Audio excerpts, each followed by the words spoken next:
Bo bijya bintu jewe ico nababwira gusa nk'ubahanura bubandanya babikora kubera ko ini entertainment ni kuvuga ari gihe bagukorera akantu kavuga ati kano kantu karanyigishije ikintu canke mbone bameze nk'abaririmbyi ashobora muri rivyo ashobora gukora indirimbo ikigisha umuntu canke karemesha umuntu ico twobahanura kwanza bisaba kubamenya nkuko jewe nshobora kuba namumenye kubera ngira ndi muri bya internet hari nabandi batashobora kubamenya bivanye no kugene batanga uvu nyinshi barashira mu kugira bimenyekanisha.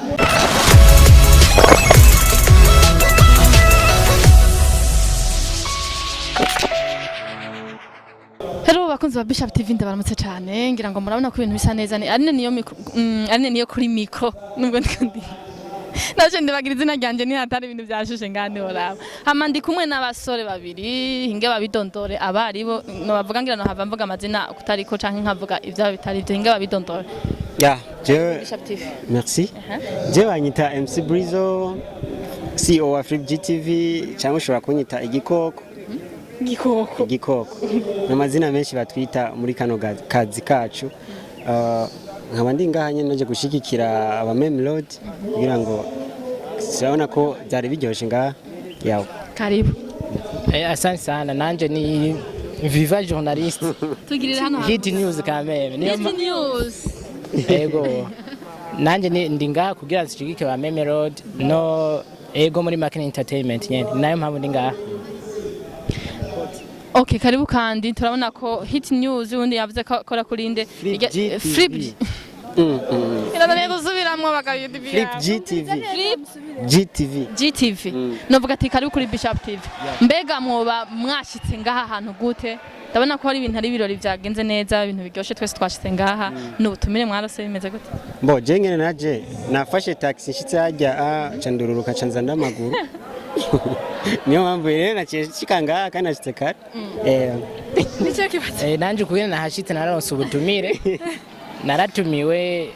barambwiye baranyiganije impamvu ibi birimeze uko uyu munsi hameze uko hama baramu ubutumire ndahashika ego bo novuga nti ni ibintu byiza cyane uyu yahashitse azanye uri tagisi ariko nta butumire yarose yita umviriza ubutumire twari dusanzwe tubufise wari wese nawe wari ufise ubutumire ko baragize ushaka azoze muri make hari hatume uwari we wese akunda ivya novuga nti karibu kandi ndabashimira ko mwaje gutera intege ugwaruka rwacu mbega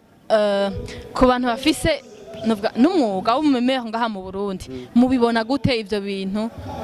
bihagaze gute kurugero bishimishije bo bijya bintu jewe ico nababwira gusa nk'ubahanura bubandanya babikora kubera ko ini entertainment ni kuvuga ari gihe bagukorera akantu kavuga ati kano kantu karanyigishije ikintu canke mbone bameze nk'abaririmbyi ashobora muri rivyo ashobora gukora indirimbo ikigisha umuntu canke karemesha umuntu nk'ubu ndaziwe kuri singo ashobora gukora akantu abantu bari singo mwubahe ugasanga akoze akantu nk'umuntu ari singo biramutumye nawe yiremesha akavuga ati buno buzima ndaburyoherereho rero hari n'abantu batworosha mu mutwe n'abantu badutwenza n'abantu badushavuza rimwe mugabo babibandanije bashobora kubona ubundi buzima nk'uko barabona ko bagiye hamwe barashobora gukrea association yabo bakagira nyene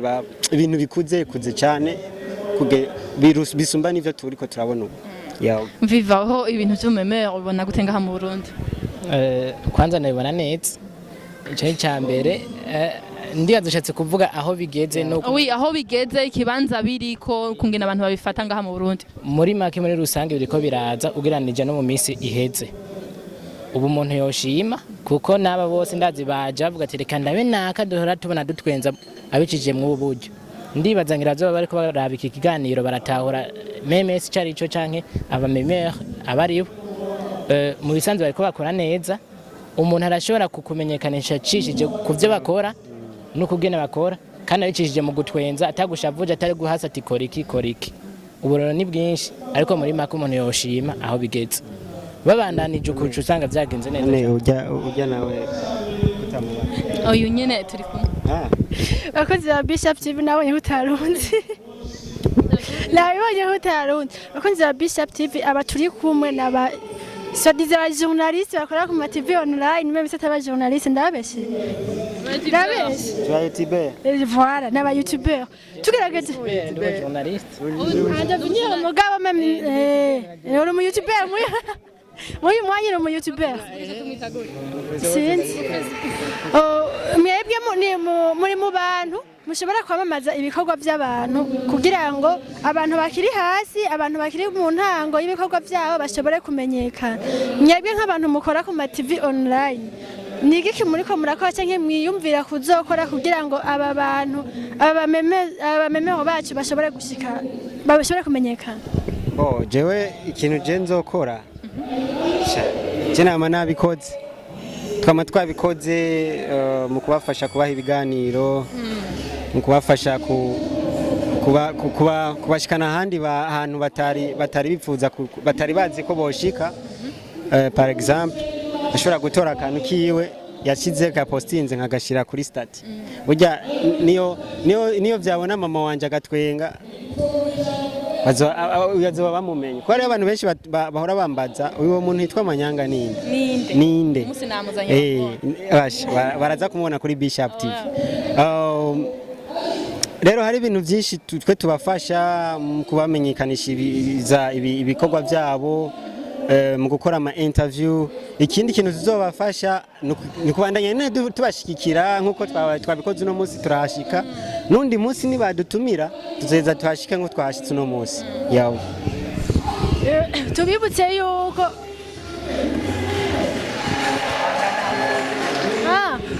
yuko aba turi kumwe ari abantu bakorera ku ma TV online baje gushigikira ku mbuga muri make muri rusange ku mbuga ngurukana bumenyi baje gushigikira aba bamemero bacu. Viva we nawe nibaze nabaziyo nawe uriko tegura iki canke wumva wokora iki kugira ngo abamemero bacu bagere ku rwego rwo hejuru? Ico nokora kugira bagere ku rwego rwo hejuru canke ico nokora kugira jewe ngere ku rwego rwo hejuru? Oya twavuze abamemero ko niwe twaje gushigikira no munsi. Okay, urakoze cyane. Ego nka jewe ku ruhande rwanje mbanza kwiherako ni kubashigikira biciye mu byo nkora gupataja ibyo bosaba canke nanjye ibyo mbona byotuma ibikorwa byo bigira kure ni kubikora nkuko n'ubu nabikoze no kugira ngira rero nabo babonye ibyo nakoze kugira baze no ngaha sindi siyogera kujana ariko bariho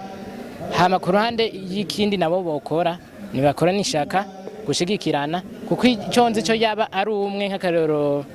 nka Manyanga ari wenyene sinibaza yuko hari kuza abantu nk'aba mehaje nk'aba kubera rero n'abandi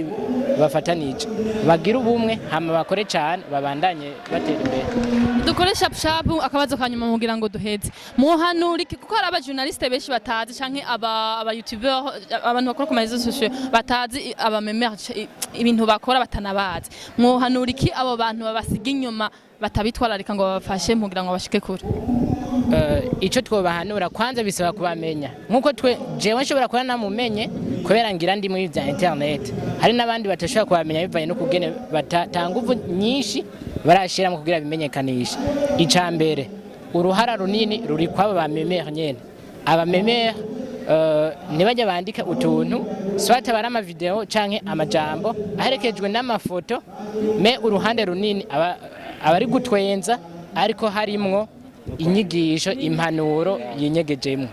ngira benshi muca mutubona bakunda kubibona Facebook Instagram no kumbuga nyinshi zitandukanye. Mwico gihe cyo bokora ni gukora cyane hamwe no gushigikirana kuko birashobora guteza imbere bo igihugu muri rusange. Okay, akajambo hanyuma musigiye abakunzi ba Bishop TV. Abakunzi ba Bishop TV ndabakunda cyane kandi n'abakozi bayo turabakunda cyane urabizi. Sawa.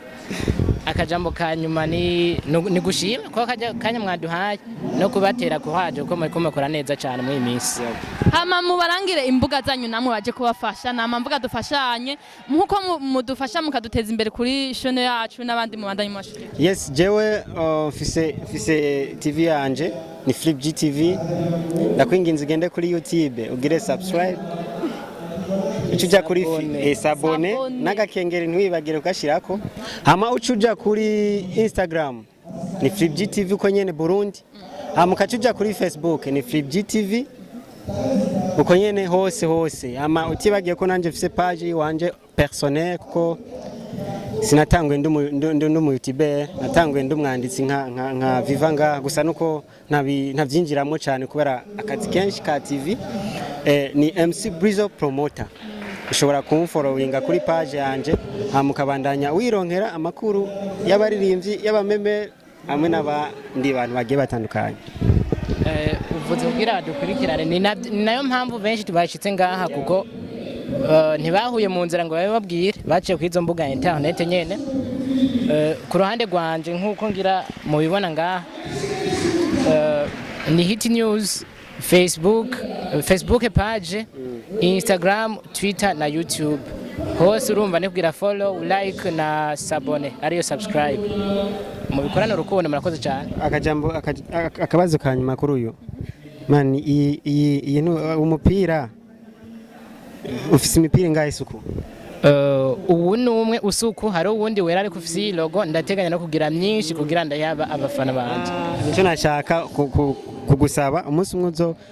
uzokoresha imipira uzocuma kamwe ndakugurira. N'abandi bose uzotuzane kuri Bishop TV. Hama ndabashimire cyane nkuko mwabyumvise mu bandanye mudushigikira turi kumwe namwe nta kidashoboka mugira ngo tubandanye tubazanira ibintu bishasha mube ku mwanya. Ciao ciao, bye.